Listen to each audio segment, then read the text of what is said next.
마음의 작동법 함께하고 있습니다. 제가 좀 시간이 없어서 KTX를 타고 가는 도중에 녹음을 합니다. 이해해 주세요. 이번에는 세상에 두 발로 서다 함께 하겠는데요. 이제 내면의 동기가 제대로 부연된 상태를 이야기를 하는 거죠. 정말 진정으로 내가 자율성을 갖고 내면의 동기가 돼서 당당하게 설 수 있는가, 그런 이야기입니다. 지금까지 우리는 내면의 동기가 부여된 활동, 사람들이 흥미를 느끼고 기꺼이 스스로 하고 싶어하는 행동에 초점을 맞췄는데요. 그리고 윗사람들이 자율성과 자신감을 불어넣어주면은 아랫사람들도 흥미와 열정을 갖게 된다는 점을 밝혀냈어요. 사회에는 흥미롭지는 않아도 해야 하는 중요한 일들이 참 많습니다. 사회에 첫 발을 내딛는 사람들이 바로 그러한 일들을 맡아서 피하지 않고 제 역할을 다 할 수 있게 사회화하는 데 있어서 이것이 본질적인 문제죠. 하지만 우리는 인간에게 태생적으로 성장과 발달을 향한 성향과 활력, 심리적 욕구가 있다고 믿습니다.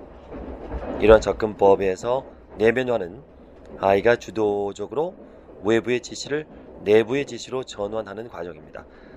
쓰레기를 내다 버리라는 부모의 지시를 점차 자기 것으로 받아들여서 나중에는 지시가 없어도 알아서 내다 버리는 아이가 있다면 이 아이는 규칙을 내면화한 것입니다. 이렇게 보면 내면화는 아이에게 주어지는 것이 아니라 아이가 부모의 도움을 받아서 직접 이루는 것이 된대요.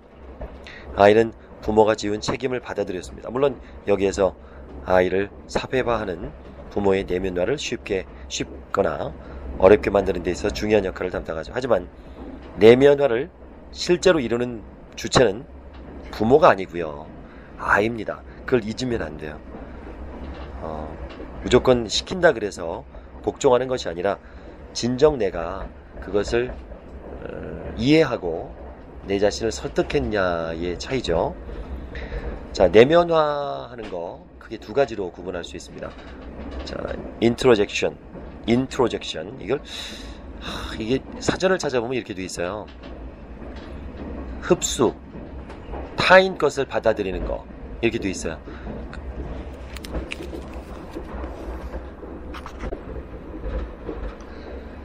이걸 이제 내사라고 번역을 했어요. 이 책에서는.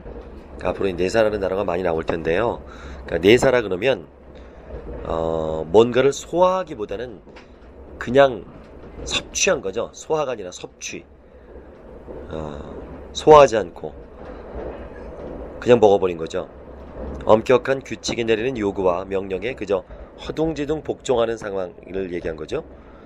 이런 상태에서는 자율적으로 행동할 토대가 마련되지 못합니다. 자율적으로 움직이려면 내면화된 규칙을 자기 것으로 받아들이고 자신의 일부로 만들어야 됩니다.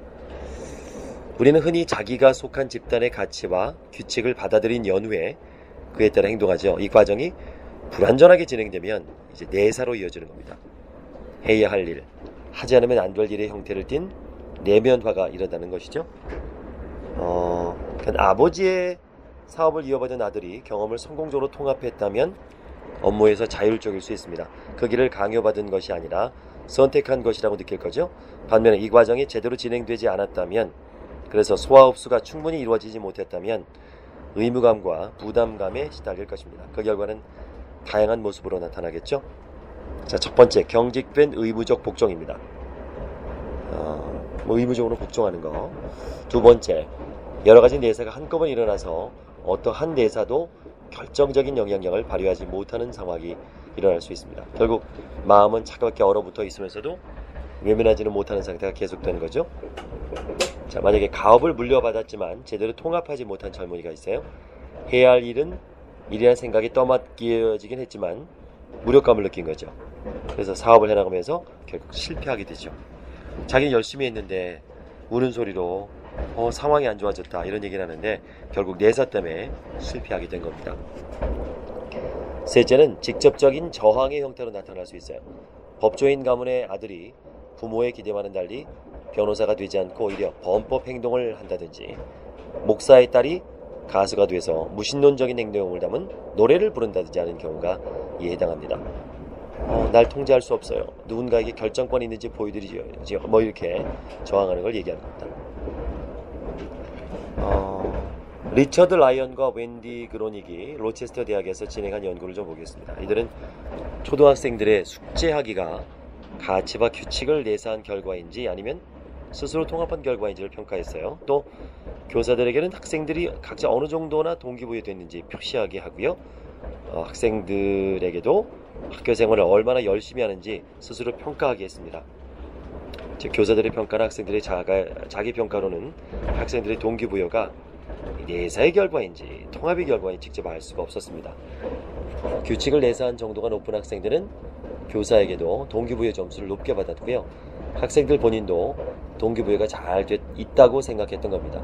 또 내사를 한 경우든 통합을 한 경우든 이제 통합은 제대로 내가 소화시킨 걸 얘기한 거죠. 학생들은 모두 학교 생활을 열심히 한다고 응답했습니다. 하지만 이 두 가지가 내사와 통합이 같은 결과가 나오는 건 여기까지입니다. 내사 정도가 높은 학생들은 학교의 친밀감보다는 거부감을 드러냈고요. 실패한 경험을 받아들이면서 부적응 현상을 보였습니다. 반면에 통합 정도가 높은 학생들은 더 즐겁게 학교 생활을 했고요. 노력을 했지만 기대했던 만큼 성과를 거두지 못해도 건강하게 받아들였습니다. 의무감 때문에 수능하는 아이들은요 별로 좋지 않습니다. 가슴이 아픈 건 자기 자신에게 좋은 일을 찾기보다는 남을 기쁘게 하는 데에만 골몰하게 된다는 점이죠. 더욱이 이렇게 조용하고 순종적인 학생들은 다들 모범생이라고 생각하기 때문에 선생님들도 관심을 갖지 않습니다. 반면에 시끄럽고 반항적인 아이들에도 많은 관심을 갖게 되죠. 모범생의 겉모습 안에도 마땅히 관심을 가져야 할 복잡한 감정들이 깊숙이 감춰져 있습니다. 이런 감정은 규칙과 평가를 내사하는 불완전한 내면화에서 비롯되기 때문에 모범생들은 아무리 노력해도 사람들의 기대를 따라갈 수 없다는 생각을 하기 쉽습니다. 모든 사람이 주변 세계의 여러 측면을 내면화해서 맡은 역할을 잘 해내려는 동기를 선천적으로 타고났다면 지금과 같은 현상이 나타나는 이유는 무엇일까요? 자신에게 이로운 행동을 스스로 하지 못하는 까닭은 무엇일까요? 이 역설적 상황을 이해하려면 능동적 유기체와 그 유기체의 선천적 성향을 뒷받침하거나 억누르는 사회적 조건 사이에서 일어나는 상호작용이라는 변증법을 살펴봐야 됩니다. 아이고 어렵다. 어려우시죠? 좀 풀이해서 드리면 씨앗이 타고난 대로 자라기 위해서는 꼭 필요한 자양분이 있어야 됩니다. 마찬가지로 인간이 타고난 방향으로 발달하기 위해서는 심리적인 자양분이 필요합니다. 사회의 다양한 측면을 내면화하고 통합해서 바람직한 삶을 살아가려면 내면화를 뒷받침하는 사회 안에서 자율성과 자신감을 느끼고 다른 사람들과 깊은 관계를 맺는 등 기본적인 심리적 요소가 충족되어야 됩니다. 그러면 아이들의 자율성을 키우는 방법은 뭐가 있을까요? 세 가지 행동이 있는데요. 첫째,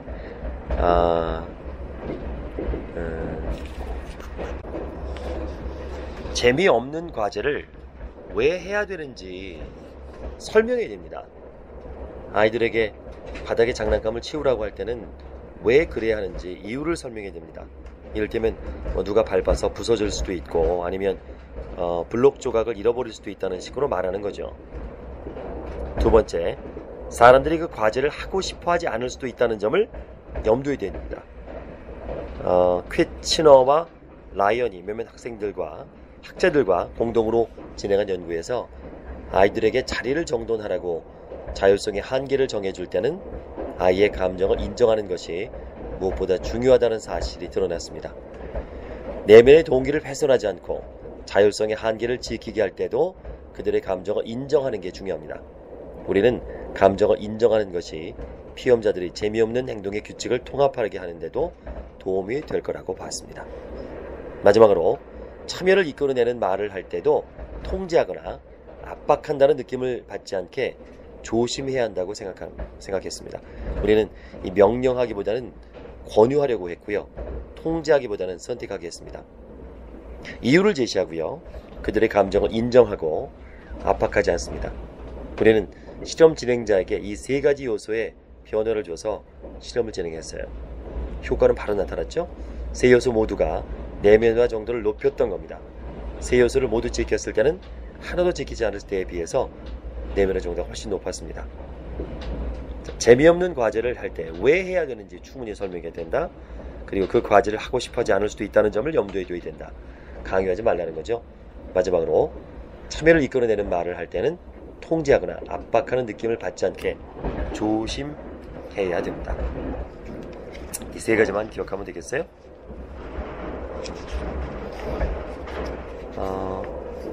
또 중요한 얘기 제가 밑줄 건 게 통제하는 상황에서도 어느 정도는 내면화가 이루어지지만 자율성을 뒷받침하는 상황과 견주어 보면은 그 내면화의 정도가 현저히 낮다는 점을 잊지 않으면 안 된다. 뿐만 아니라 그때의 내면화는 부분적인 내면화일 뿐 대개는 내사에 그치고 만다라는 얘기입니다. 진정으로 자기 자신이 된다는 것은 곧 타인의 행복에도 책임을 진다는 것을 의미한다. 맞는 말이죠. 진정으로 자기 자신이 된다는 것은 곧 타인의 행복에도 책임을 진다. 멋진 얘기네요. 관계를 맺고자 하는 욕구는 자연스럽게 자신이 속한 문화를 받아들이고 흡수하게끔 한다는 얘기가 있습니다. 자, 자율성의 한계를 정하고 일관되게 적용하라. 아직도 너무 많은 사람들이 무엇이든 원하는 대로 내버려 두는 것이 그 자율성을 뒷받침하는 걸로 착각하는데요. 아닙니다. 한계를 정해주고 일관되게 행동해야 된다. 방임하기는 쉽지만 자율성을 북돋기는 어렵습니다. 자율성을 북돋으려면 분명하고 한결같은 태도를 보여야 하고요. 이해하기 쉬우면서도 공감할 수 있는 방식으로 자율성의 한계를 정해줘야 합니다. 언젠가 자율성에 대해서 강의할 때 한 여성이 불쑥 이런 말을 했대요. 자율성을 독려한다는 건 참 멋진 일이지만 언제나 타당한 건 아니더군요. 지난주에 아주 중요한 회의가 있었는데요. 그런데 아이들을 돌보는 아르바이트생이 제 시간에 오지 않아서 회의에 지각했어요. 그 학생은 미대생인데 재촉 전화를 했더니 한참 그림을 그리고 있어서 올 수가 없었다고 하더라고요. 제가 그 학생의 자율성을 북돋고 창작에 매진하라고 격려라도 했을까요? 저 화가 났어요. 그건 온당치 않다는 생각이에요. 이렇게 질문할 수 있죠. 얘기해야 됩니다. 본인의 자율성이 다른 사람에게 피해가 줄 수 있잖아요. 이거는 자율성이 아니죠. 그리고 그렇게 방임하는 게 아니라 얘기해서 지적을 해줘야 되는 그건 자율성이 아닙니다. 자율성을 존중하지만 어디까지 허용하는지 한계를 정해주고 그 선을 넘는 행동을 했을 때 보이는 반응도 한결같아야 됩니다. 하지만 그 과정에서 아이의 눈으로 아이를 이해한다는 것을 잊으면 안 되죠. 자녀 행동에는 눈에 보이는 것 이상의 다른 의미가 있을 수 있습니다. 딸아이가 반항을 한다면 부모가 미처 모르고 지나간 어떤 일에 대해서 안가품을 하는 것일 수도 있거든요. 부모의 관심을 끌기 위한 시도일지도 모르고요. 가능성은 무수히 많습니다. 그러니까 아이가 어떤 행동을 하든지 무심히 지나쳐서도 안 되고요. 처벌만을 앞세우는 것도 능사가 아닙니다. 아이가 느끼는 감정이 무엇인지, 지금 필요한 것은 무엇인지를 헤아리려고 이해하려고 노력하면서도 한편으로는 자율성의 한계와 결과를 분명히 해줘야 아이가 바람직한 행동을 하고 자신을 스스로 규제할 수 있는 거죠. 하여간 아이가 무책임하다면 자율성을 뒷받침하는 한편 책임감을 심어주기 위해서 한층 더 공을 들여야 됩니다. 자율성을 뒷받침하는 것과 방임하는 것을 흔히 혼동하는 이유는요. 자신들이 아이를 방치하고 있음을 인정하고 싶지 않기 때문입니다. 그런 이들은 아이를 그냥 방치하면서도 아이의 자율성을 보장하려는 것이라고 포장하곤 하죠. 아이라면 누구든지 부모를 크게 화나게 할 때가 있어요. 특히 부모의 내면이 지쳐 있을 때라면 더 그럴 겁니다. 정작 중요한 것은 아이를 그냥 방임하고 있으면서도 실은 아이의 자율성을 존중하고 있다고 자기 자신을 속이지 말아야 하며, 아이를 몰아세우면서 실은 자율성의 한계를 정해주고 있다고 자신을 기만하지는 말아야 한다는 것입니다.